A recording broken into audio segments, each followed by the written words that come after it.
За жал во овој момент не сме неми наблюдувачи и не знаеме што е наш национален интерес и не знаеме да постапиме. Не можам да кажам дека сме неми наблюдувачи ако министерот за надворешни работи на мојата земја првиот ден излезе на телевизија и даде јавна поддршка за отпочнувањето на војна интервенција, инвазија или некој од Министерството за надворешни работи, чиста будалаштина, зборуваше за право на војна и како некој има право на војна во оваа прилика.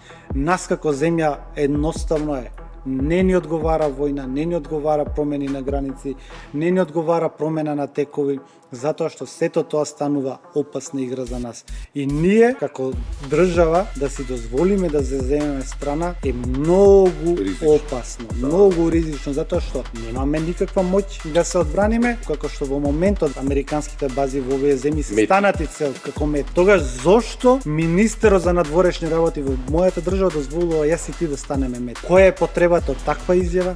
Која е потребата од заземање на таков став? Претпоставувам ако е потребно ќе биде дозволено користење на нашето небо. Кој ни гарантира дека со сето ова ние не се вовлекуваме во конфликт? Од тука и не случајно беше последниот предлог на пратениците на левица во собрание. Една од работите која ни е програмска заложба, а тоа е дека македонски војник не сме да учествува во друга војна мисија, освен ако таа не е во рамките на Организацијата на Обединети нации. Со ваков наратив јас се плашам дека утре да им побараат војници од Македонија, дека тие се спремни да ги дадат. Тоа што гледаме дека даваат оружје во конфликтот во Украина. Ние сами се вовлекуваме да станеме нечија потенцијална мета и ако не дај Боже некогаш нешто се случи, ние што ќе направиме? Ќе се представиме како жртва?